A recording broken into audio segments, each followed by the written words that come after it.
여기 뭐불 그려줘야 되는데. 이거 드시면서 하세요.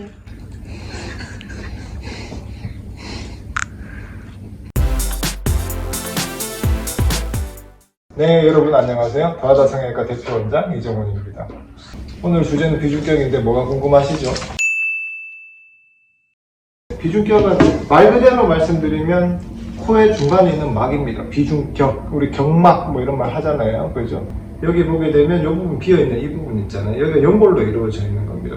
흔히 비중격이라고 부르는 건 비중격 연골을 뜻하는 건데, 그래서 보시게 되면 제가 이제 반죽을 해서 하나 만들었죠. 요거 보이시죠? 얘가 이렇게 붙어 있는 이 부분, 중간에 있는 막인데 연골로 되어 있는 이 부분, 요게 이제 비중격 연골, 이렇게 되는 겁니다.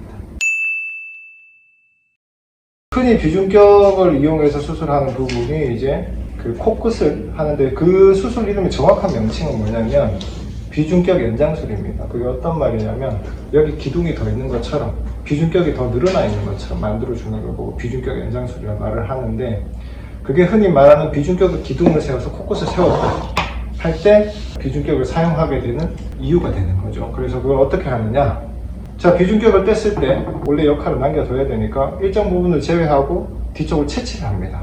이거 채취를 했잖아요. 그럼 얘를 어떻게든 모양을 다듬어서 여기에 붙일 수가 있다면 코가 이렇게 높아지는데 사용을 할 수 있는 거예요. 물론 자, 떨어졌습니다. 지금 수술해야 돼요.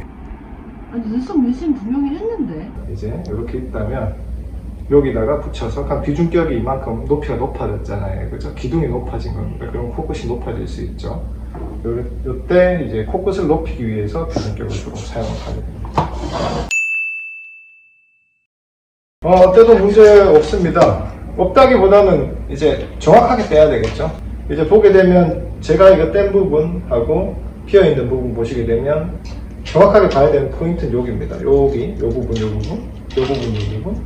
이게 연골하고 뼈하고 접합부가 있거든요. 이 접합부를 반드시 앞에서부터 6에서 10mm까지, 여기도 6에서 10mm까지는 반드시 남겨둬야지만 비중격 자체가 원래 자기가 가지고 있는 기능, 뼈가 없는 부분에서 코의 기둥을 담당하는 그 역할을 충분히 할 수가 있고, 그 부분을 정확하게 유지를 한 이 L자를 남겨둔 상태에서 뒤쪽을 채취하는 것은 아무 문제가 없습니다.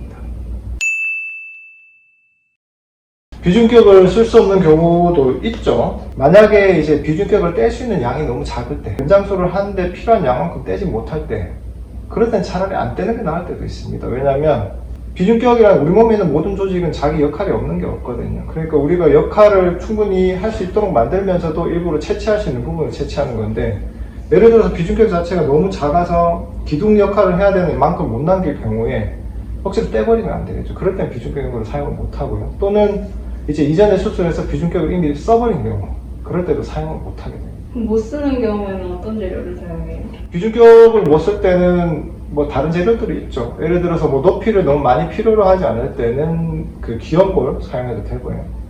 아니면 이제 기증되어 있는 연골, 기증되어 있는 늑연골 사용해도 되고, 또는 좀 힘이 많이 필요한 경우라면 자가 늑연골 등을 이용해서 또 대체할 수는 있습니다. 비중격 연장술이라는 그 기본 바탕 자체가 코끝을 높이는 데 많이 쓰이는 방법이지만, 다른 부위부족 연장하는 그 물체 자체 꼭 비중격이어야 될 필요는 없거든요. 코끝의 모양을 바꿀 수 있는, 기둥의 모양을 바꿀 수 있는 그 전체적인 걸 의미를 생각을 하면 여러 가지 다른 재료도 사용할 수 있습니다. 물론 기둥 자체가 정확하게 잘 쓰여져 있고 약간의 방향 전환이나 뭐 이런 거 필요한 경우는 높이가 괜찮다면 또 사용해도 물론 되고요. 근데 이제 높이도 이미 너무 많이 낮아져 버렸고 피부에 압력이 내는 걸 견디지 못하고, 아니면 그게 우리가 원하는 형태로 쓰여져 있지 않은 경우에는 재활용하기에는 조금 불가능합니다. 아니 눈썹 밀심 분명히 했는데. 네, 여러분 오늘 또 저희 바다TV 비중격에 대해서 알아보는 시간을 가졌습니다. 뭐 간단하게만 알아봤으니까요.